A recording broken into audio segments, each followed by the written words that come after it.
Our latest up close is a watch I've been dying to get my hands on since it launched at Baselworld this year. It's the Bulgari Octo Finissimo Automatic in stainless steel.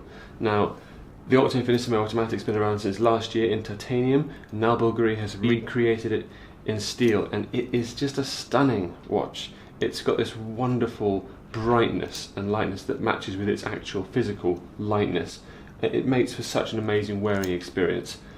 I think I want to start with the colour, because you think steel, this is not what you think. This is sandblasted, but more than that, it is cleverly created. The base metal is steel, but there are layers of white gold, palladium and rhodium all going into this really brilliant white sort of frosted effect that you see here. The overall combination obviously is mainly to differentiate it from the titanium version, but just the sort of sheer coolness of it all cannot be understated. It's a brilliant, brilliant colour. It looks just so sort of space age, retro-futuristic, scientific, call it what you will. I love this shade of metal. I want it on every watch.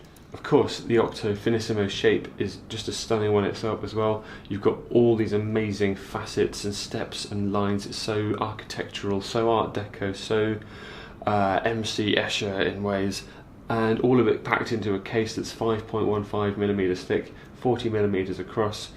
It's just one of the cleverest, most inspiring, most beautiful watch designs of the last 20 or 30 years. No one else out there is coming up with brand new watch looks quite like Bulgari at the moment. On the dial, it's incredibly simple. We've got small seconds at sort of 7, 8 o'clock. These slightly glossy hour markers and 12 and 6 indexes, and a pair of black sort of slightly skeleton stencil cut out hands. There are details everywhere. I like the sort of 2-layer knurling on the crown here with its black sort of cabochon on the top as well. It just adds a little bit of tactility to what is a really small crown. It's very, very delicate and easy to use. And that could really sum up the whole watch: delicate and easy to use. You put it on, look at the way this clasp just disappears into the bracelet. It's like it's completely not there at all. And it's the most amazing watch to wear. It's obviously thin and slender, but more than that, it carries so little weight. Even it's heavier than the titanium version, but it's a wonderful thing. You forget it's there, and then you've got that wonderful pleasure of looking at the time, showing your wrist. Oh, I'm wearing one of the most striking watch designs I've ever seen. It's a fantastic thing, and over the last few days I've really just enjoyed looking at it every single time I've looked at the watch, and you don't always feel that. It is a total and constant pleasure to observe.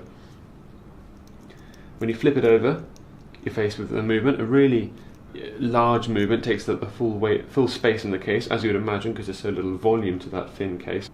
The bracelet obviously has these wonderful sinuous links.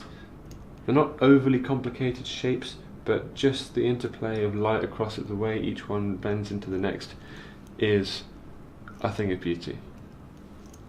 There's not much more to it than that. Ultimately, it's just been the most enormous pleasure to wear. I think you can't ask for much more from a watch than that.